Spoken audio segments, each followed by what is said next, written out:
এই শেখ হাসিনা এবং আওয়ামী লীগ বাংলাদেশের মানুষের উপরে বিগত 16 বছর ধরে নির্যাতন, নিপীড়ন এবং গণহত্যা চালিয়েছে।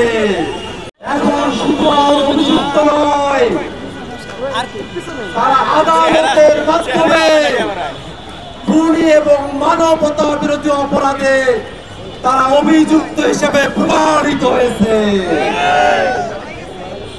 এই শেখ হাসিনা এবং আওয়ামী লীগ বাংলাদেশের মানুষের উপরে বিগত 16 বছর ধরে নির্যাতন, নিপীড়ন এবং গণহত্যা চালিয়েছে। তারা ক্ষমতায় এসে পিলখানা হত্যাকাণ্ড ঘটিয়েছে। বাংলাদেশের আলেম ওলামাকে তারা জেলে ভরেছে।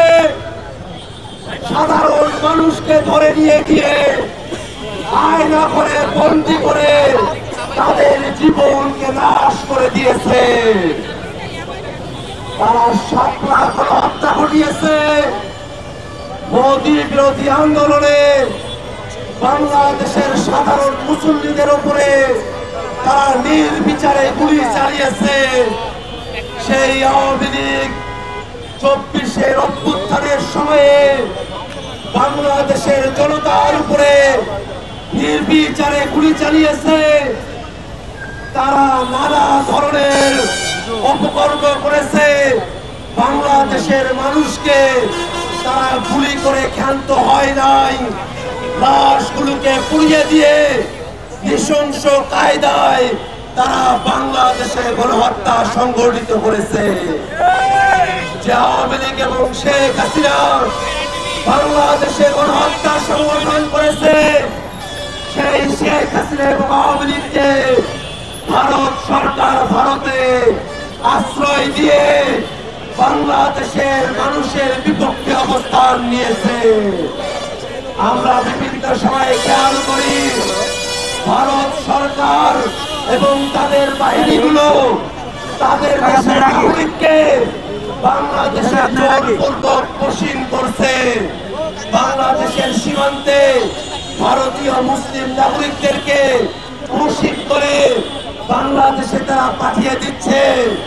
আমরা ভারত সরকারের কাছে বলতে চাই, নিজের দেশের নাগরিকদেরকে নয়, পোষণ করতে হলে খুনি হাসিনাকে অতি দ্রুত বাংলাদেশে পোষণ করুন। আমরা বাংলাদেশের জনগণ শেখ হাসিনার রায় কার্যকর দেখতে চাই। আর যদি শেখ হাসিনার হিম্মত থাকতো বাংলাদেশের বিচার বিভাগের কাছে নিজেকে নির্দোষ প্রমাণ করার হিম্মত থাকতো, তাহলে ভারতে বসে থেকে নয়, গোপন আস্তানায় বসে থেকে নয়, বাংলাদেশের বিরুদ্ধে ষড়যন্ত্র করে নয়, শেখ হাসিনা বাংলাদেশের আদালতের কাছে এসে আত্মসমর্পণ করে আত্মপক্ষ সমর্পণের সুযোগ খুঁজত।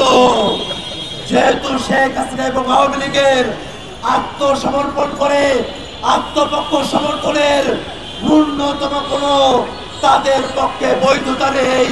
তারা জানে তারা খুন করেছে, মানবতা বিরোধী অপরাধ করেছে, গণহত্যা করেছে। কোনোভাবেই আত্মপক্ষ সমর্থনের কোন নৈতিক ভিত্তি শেখ হাসিনা এবং আওয়ামী লীগের নাই। সেই কারণেই তারা বাংলাদেশের বিচার বিভাগের কাছে আত্মসমর্পণ করার মতো সাহস দেখাতে পারে নাই।